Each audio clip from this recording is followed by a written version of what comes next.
estamos de vuelta. Este es el último bloque de Yo Vivo Aquí, donde vamos a seguir comprendiendo, vamos a seguir resumiendo, digamos, cada uno de los invitados que hemos tenido en este mes de programa.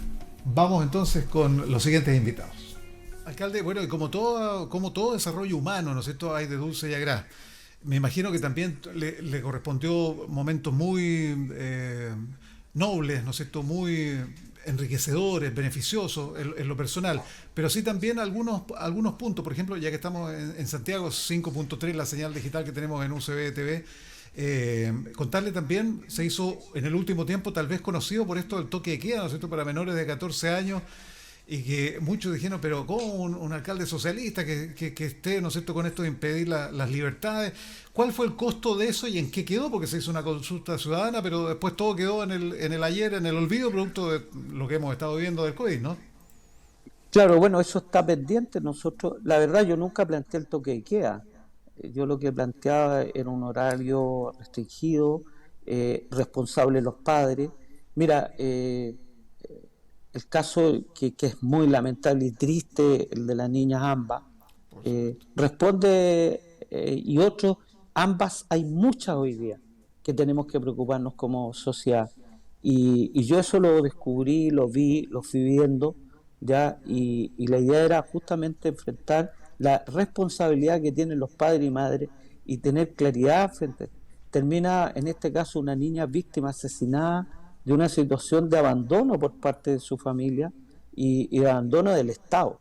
Entonces, lo que yo planteaba no era una restricción horaria solamente, sino que también el que el Estado de Chile asumiera las instituciones. Porque todos me decían, bueno, ¿y usted como alcalde? Yo como alcalde tengo súper limitadas las resoluciones, incluso para el tema de menores, de tener una OPD que finalmente termina siendo una para 7, 8 jóvenes, para una ciudad muy grande que no tenía mucho sentido, que yo planteaba un tema más de familia. Yo creo que hay que reconstituir eso. Nosotros estábamos trabajando con el método irlandés, ya que sin duda finlandés, perdón, y nosotros hoy día tenemos esas encuestas, estamos esperando pasar esta pandemia y retomar ese trabajo, que es un trabajo muy importante. Lo hicimos en todos los establecimientos educacionales de la comuna, no solo municipales, sino particulares y particulares sancionados, con una adhesión ciudadana muy alta. Yo quiero decir, todos hoy día hablan que hay que preguntarle a la gente. Nosotros le preguntamos a la gente de la ciudad. Más de 21.000 personas votaron y 19.000 estuvieron a favor. Eso significa un porcentaje altísimo de gente y que hay que retomarlo porque es la voz de la ciudadanía, es la voz que la gente está planteando. Y hubo grupos que me hicieron a mí demanda, que era inconstitucional y no sé qué cosa. Bueno, si era inconstitucional, ahora hay que cambiar la constitución, po. No solo en los aspectos económicos, sino también sociales y humanos. Depara, ¿qué es lo que viene? ¿Cómo estamos? ¿Se puede decir que estamos en un momento de equilibrio? No, la verdad es que hay un concepto que acabas de utilizar que es muy importante, esto de la incertidumbre, porque efectivamente la gente cuando hay incertidumbre empieza a sentir ansiedad, angustia, del punto de vista de que efectivamente siente como que se le escapa de las manos el control. Y evidentemente esta pandemia nos ha provocado una serie de problemas. O sea, no solamente tenemos la pandemia por coronavirus, hoy día tenemos una pandemia laboral, una pandemia en salud, una pandemia educacional, una pandemia social. Por lo tanto, la palabra que ha usado, eso de impacto, la verdad es que es muy certera. ¿Ya? Sí. La gente está tremendamente impactada con lo que está sucediendo y por lo tanto se han disparado los niveles de salud mental en términos negativos, lamentablemente. Y es una mochila, es una mochila pesada, cargada, llena de piedras, pero ahí estamos. Y ahí está entonces cómo reaccionamos. No todos reaccionamos de la misma manera, no todos somos resilientes o relajados para enfrentar un momento de tensión como lo que hemos vivido. Y ahí van saliendo las características de las personalidades de cada cual, ¿no? Así es, efectivamente. Del punto de vista eso de la resiliencia, hay gente que nace resiliente, hay otros que se forman resilientes, Mm. pero también hay gente que efectivamente le cuesta muchísimo enfrentar este tipo de situaciones. Y la palabra que se dijo hace un rato atrás, eso de la incertidumbre, hay gente que no puede manejar la incertidumbre, especialmente cuando uno no sabe cómo va a terminar esto, cuándo va a terminar esto. Mire, desde el punto de vista, hablamos de la pandemia laboral. Si un país pierde 1.800.000 puestos de trabajo en más o menos 3 o 4 meses, la verdad, aparte que se suma, digamos, el estallido social, la verdad es que resulta un impacto tremendo. Por lo tanto, hay gente que reacciona bastante mal ante situaciones como esta. Y evidentemente, insisto, las depresiones se han disparado. Hoy día el país, digamos, hay gente, digamos, con ansiedad hasta el límite, un nivel de estrés, digamos, insoportable. La gente está cayendo en mucha depresión, ansiedad, la gente está comiendo incluso hasta más de lo debido, lo cual efectivamente nos va a provocar un tremendo problema de salud. Por lo tanto, desde ese punto de vista se juntan muchas cosas y eso afecta, digamos, la salud mental y la salud física de las personas. Y algunos dicen incluso la espiritual. Del corazón. Hay que cuidar el corazón, cuidado con la alimentación. A propósito de alimentación, yo traje varias cositas aquí que les quiero mostrar. Por ejemplo, mira, ahí está. Mira la papita frita, qué rica. Da lo mismo que sea esta, digamos, de esta marca o cualquier otra, ¿no? Para consumir las calorías que se ingieren en este pocillo chiquitito, hay que caminar ¿cuánto? Casi 6 kilómetros. 5 a 6 kilómetros. Yo eso lo trasladaría también y lo adaptaría a 30 minutos de ejercicio. Ya. Un equivalente. Entonces, casi 5 6 kilómetros o 30 30 minutos de gimnasio si uno se come eso. Exacto. Ya. Imagínate, ¿cuántos kilómetros debes? Estoy al día hace rato. Pero, por ejemplo, aquí, oye, estamos poniendo algunas marcas, pero usted comprenderá que da lo mismo. 4 kilómetros y una hamburguesa así chiquitita. 4 kilómetros. Por supuesto. A ver, espérate. Si yo no me digáis que 3 galletas y ya tengo que caminar casi 3 kilómetros. Sí, es por el gran contenido de azúcar que tienen las galletas, por eso. ¿No será mucho? No, esos datos están estudiados. Imagínate que esa latita de bebida gaseosa, de soft drink, como diría alguien, uno se la consume de una nomás, pues mira, y ya tenés que caminar 2 kilómetros. No, esto hay que tenerlo en consideración. Aquí tenemos otro elemento, ¿no es cierto? Los típicos dulcecitos, los chocolates que son tan ricos. Oh, casi 4 kilómetros. Son ricos, son todos ricos. Aunque yo sé que yo no debería recomendarlo, pero a veces funciona como motivación. Usted haga el ejercicio primero, 30 minutos, ¿ya? Y se premia. No lo coma antes, cómalo después. ¿Ah? ¿Por qué? Porque existe una ventana metabólica después del ejercicio, donde el cuerpo absorbe los nutrientes que necesita. Si no los tiene en el cuerpo, lo va a absorber de lo que está comiendo. Ya. Entonces, es una motivación. Sí, hace poco fue el día de la cerveza. Y a propósito, casi 3 kilómetros tendría que caminar ahí tranquilamente al consumir una... Y después va a quedar así, mire, contento. Ahí está el equipo de You Can Run. Cuéntame, Hardy, ¿qué es lo que es You Can Run? Bueno, You Can Run nació el año 2012 con la intención de poder motivar a la gente a entrenarse correctamente. Y adoptamos un nombre en inglés que significa tú puedes correr. Exacto.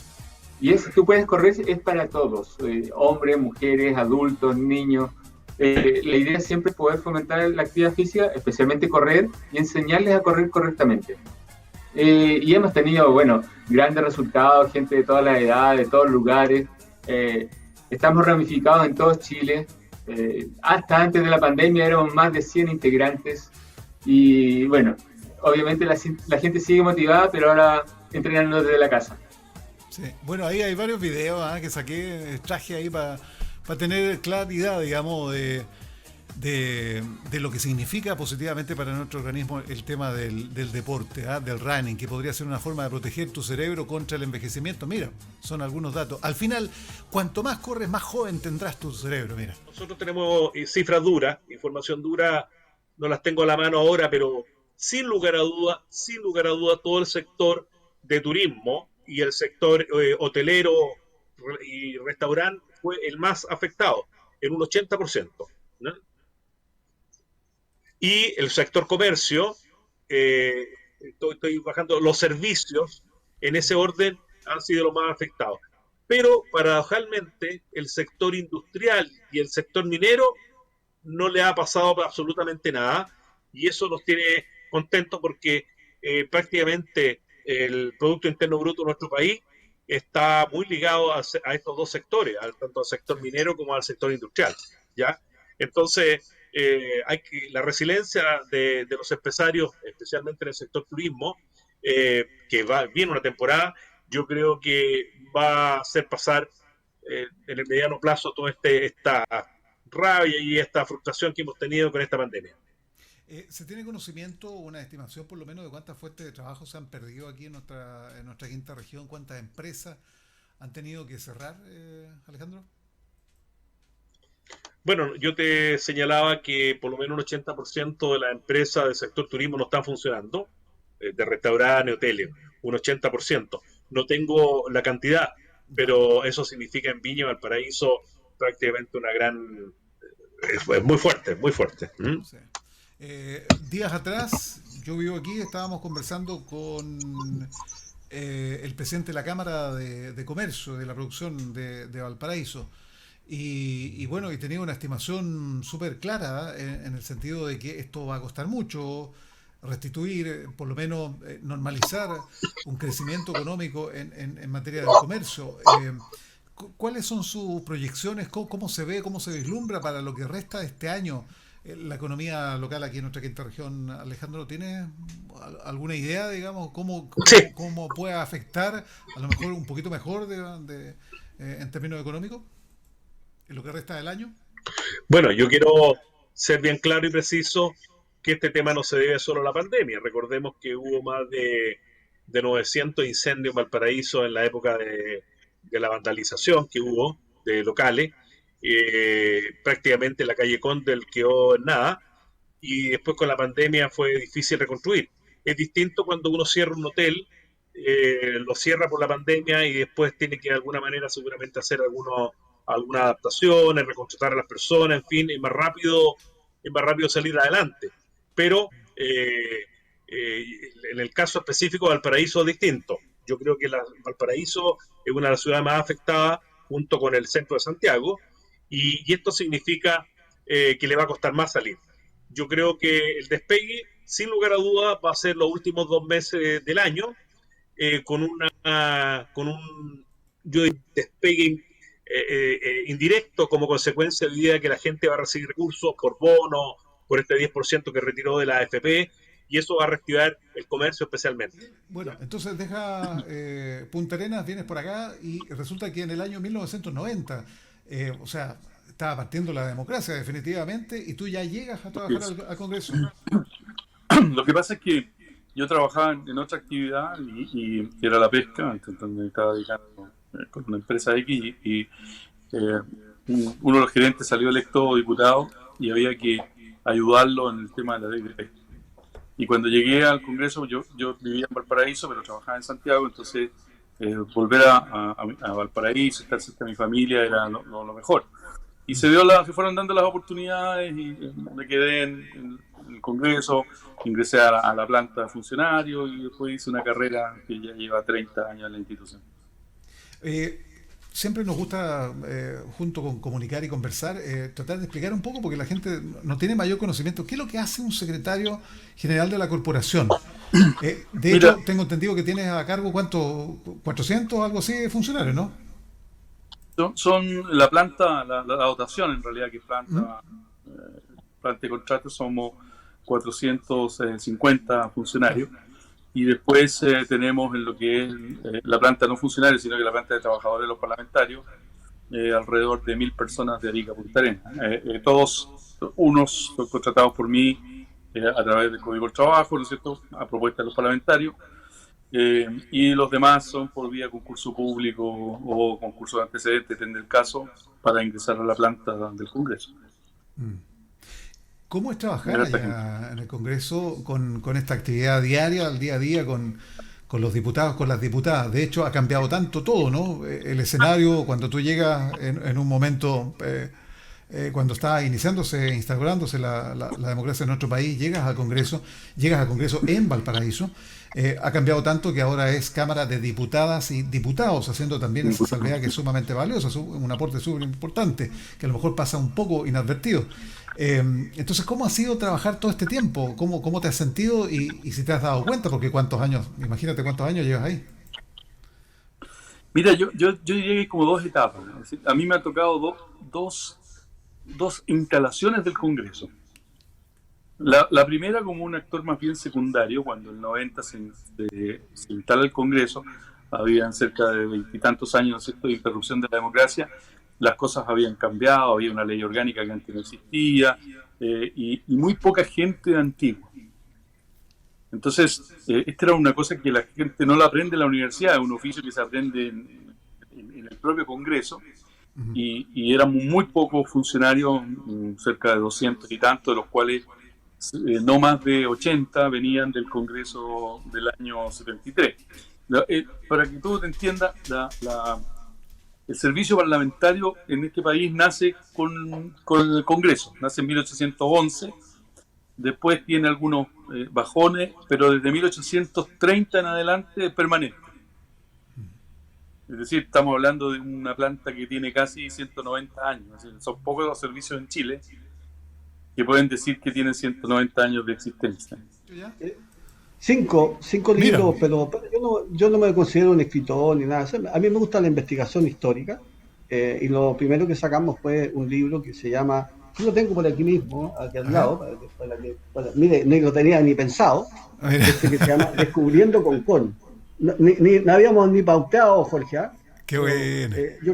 Yo trabajo mucho con eso. Este fue el primer libro que sacamos, y que relata un poco lo que es y fue la historia de nuestra localidad, que estaba dispersa y que yo lo que hice fue tomarla y juntarla en un solo libro. Así que no me creo un escritor ni nada de eso. No, Me gusta la investigación histórica.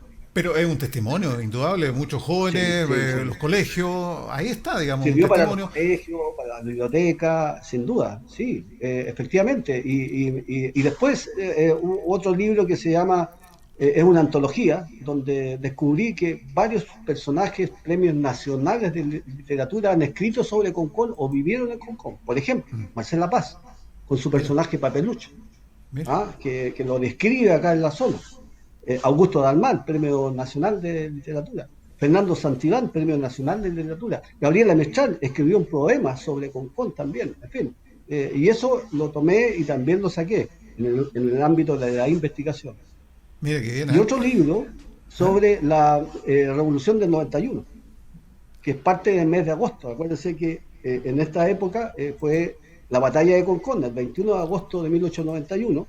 Por lo tanto, a mí me apasiona el tema de la historia de Concón y empecé a investigar y saqué un libro que relata la historia o los sucesos de ambos bandos, porque fue una guerra civil compleja, difícil, una de las más sangrientas de la historia de nuestro país, que lo sacamos también en un libro con antecedentes, digamos, interesantes. Ya. Oye, y ahí se desarrolló ahí en la Sí. desembocadura de la Concagua, ahí en Hay los huellas alrededores. todavía. Hay huellas.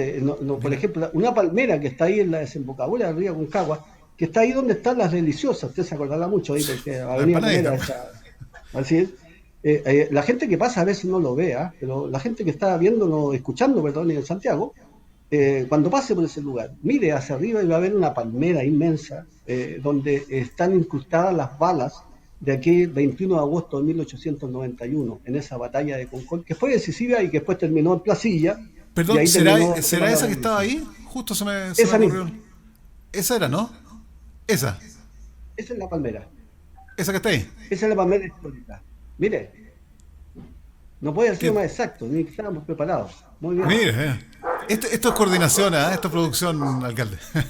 Muy bien, muy bien. Esa es una foto, claro, no había nada en ese momento, pero esa es fiel testigo de lo que fue la batalla de Concón, porque esa palmera se mantiene en ese lugar. Ya, bueno, ahí vamos a seguir chequeando algunas imágenes más adelante porque, pero está bien el enfoque, el histórico, además que usted, alcalde, es una persona que ha vivido, nació allá en Concón, ¿no? Para partir. Sí, y algo que tal vez, Jorge, no todos lo saben, es que nosotros por la circunstancia, digo nosotros, los conconinos, por la circunstancia, vamos a nacer a Viña del Mar, porque Concón no tiene una clínica, no tiene un hospital, por lo tanto, vamos a nacer la gran mayoría a Viña del Mar. Sin embargo, en mi caso, mis hermanos, mi esposa también, ¿Ya? nacimos en Concón, atendidos por una partera que se le decía en esa época. Vaya que estoy viejo, ¿ah? pero, Parturienta, ¿no? pero es así. Claro, por lo tanto yo nací acá en Concón, no en una Oye, clínica en Viña o en un hospital en Viña del Mar. en algún momento alguien podría pensar, y ya que estamos en Santiago llegando, claro, las tomas, no, Valparaíso, pero no. ¿Dónde está la mayor toma, Leo? En Viña del Mira, Mar.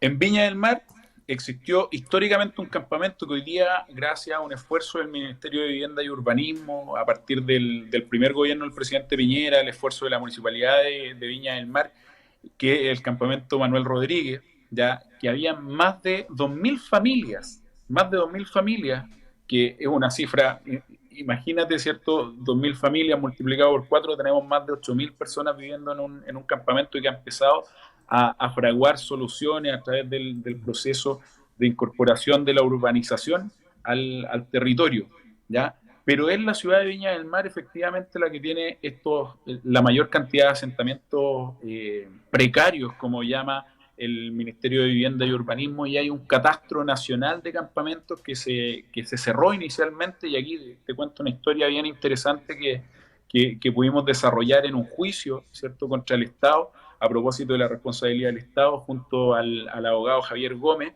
¿cierto?, gran amigo de varias batallas buscando justicia.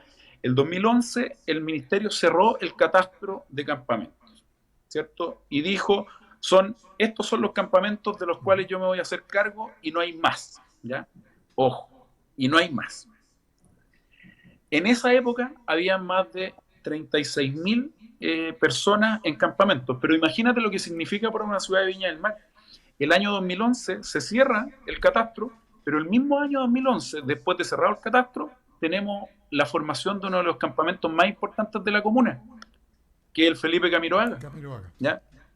Con más de 1.200 familias en todo el territorio que abarca.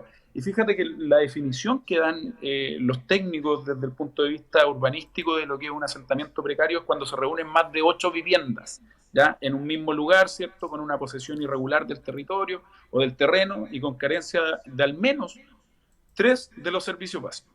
O sea, al menos uno de los 3 servicios básicos. O sea, o no tienen agua, o no tienen electricidad, o no tienen alcantarillado, ¿ya? Entonces, nosotros en 2017 presentamos un recurso de protección, Jorge, acompañado con Javier Gómez, donde le dijimos al Estado por qué usted está discriminando a los habitantes de los nuevos campamentos. Porque ¿qué implicaba estar en el catastro nacional? Implicaba focalización de políticas públicas, recursos como los que llegaron al Manuel Busto para poder llevar a cabo la urbanización, la entrega de títulos.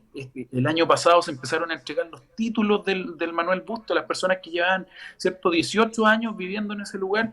El año pasado se convirtieron en propietarios, pero no solo en propietarios de un terreno, ¿cierto?, sin alcantarillado, sin agua potable, sino que también se convirtieron en propietarios de la futura urbanización, ¿cierto?, villa, población, Manuel Bustos, con todas las comodidades y con todo lo básico, ¿cierto?, que hoy día exigen los tratados internacionales. Y nosotros le dijimos a la Corte, ¿sabe qué? Corte de Apelaciones de Valparaíso, que nos dijo al principio que no, el Estado está cometiendo una irregularidad al no considerar a los nuevos asentamientos. ¿Por qué? Porque los va a dejar en situación de precariedad de manera constante, sin ninguna solución como la que estaba empezando a recibir, ¿cierto?, y a proyectar el Manuel Bustos el año 2017, que hoy día ya se está concretando. Seremi, se está trabajando ahí rápidamente en la doble calzada, ¿no es cierto?, de la Ruta 5 Norte. Estamos ahí en el tramo 50%, tengo entendido, del túnel El Melón. ¿Cómo va todo eso? Nos fuimos para adentro. Sí, mira, la verdad que ese túnel está quedando muy bien. No, pero fantástico. Te agradezco la posibilidad que podamos contar a través de UCB Televisión y Radio todo lo que nosotros estamos haciendo. El túnel efectivamente va un poco más del 50%, ya el túnel 2, que sea el túnel nuevo, va a quedar con un estándar actual, y lo mejor de todo es que este proyecto contempla que una vez que esté terminada esta obra, nosotros vamos a tomar el túnel antiguo y lo vamos a elevar el estándar al nuevo túnel. Van a quedar los 2 túneles posteriormente completamente operativos, con las medidas de seguridad actuales, en términos de iluminación, de señalética, de ventilación. y además integrado porque va a tener 5 conexiones, 4 peatonales y una para vehículos de emergencia, que eventualmente podría pasar hasta un carro bomba entre un túnel y el otro. Ya, es más o menos similar a lo que se hizo con el Loprado, ¿no es cierto? Con la conexión de la ruta 68, que se habilitó uno mientras se estaba trabajando y al final quedaron los dos con muy buen estándar, ¿no? Así es, efectivamente tú lo has dicho, la única diferencia es que el túnel nuevo es más ancho. El túnel antiguo no se puede ensanchar, porque sale más fácil hacer un túnel nuevo. Sí. Entonces se mantiene lo que hay, pero con un mejor estándar. En cambio, el túnel nuevo tiene una vereda más ancha, tiene una pista de emergencia, y tiene, o sea, una pista de emergencia que es como un burladero en el fondo, que ante una detención puedan ponerse ahí los vehículos de seguridad. Eso es parte de que en el otro no se va a poder hacer. Pero sí la iluminación, la ventilación, la señalética van a quedar exactamente al mismo estándar. Erika, ¿cómo se puede explicar, a ver, Salvador, para el común de la gente, ¿no es cierto?, que no está en la zona? ¿Cómo puede afectar la condición atmosférica, entendiendo que estamos en la costa, que hay aire, que hay ventilación? Entonces, ¿cómo puede afectar tanto, de tan potente manera, digamos, que puede llegar, ¿no es cierto?, a estas condiciones críticas de contaminación? Sí, súper buena la pregunta, porque la pregunta lleva consigo también un mensaje subyacente que tú me estás haciendo, en el sentido de la contaminación es solo responsable de la empresa. No, hay condiciones atmosféricas también que dificultan la dispersión de los contaminantes, los cuales entonces hoy día provocan justamente condiciones de mala calidad del aire. La costa de Quintero y a su interior Puchuncaví tiene una situación sinóptica bastante particular que no ocurre en Concón. Nosotros tenemos hoy día en Concón, producto de la cuenca de la Concagua, mejores condiciones atmosféricas para ventilación y mezcla en capa. Eso no sucede en Concón, Quintero, Puchuncaví. Tienen una condición más desfavorable en términos atmosféricos. Habría sido fantástico que estas condiciones atmosféricas fueran consideradas, por ejemplo, en los planes reguladores, en términos de tener que pensar si ahí podía existir entonces un parque industrial tan grande como hoy día existe. Sí, Seremi, muy valioso el aporte, ¿no es cierto?, cuando llega rápido, directo.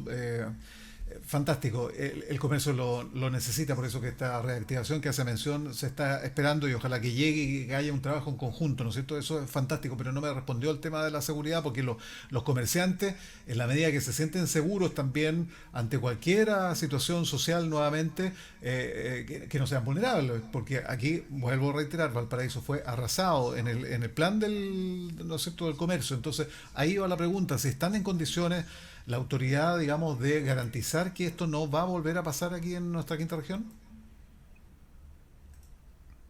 Nosotros como gobierno hemos hecho un trabajo con los comerciantes, tanto de Valparaíso como de las diferentes comunas de nuestra región de Valparaíso, pero principalmente la comuna de Valparaíso a través de la gobernación provincial, donde el gobernador se ha reunido con los comerciantes, donde han ido desarrollando estrategias de cómo se va a poder enfrentar una vez que se inicie o se reabran los negocios.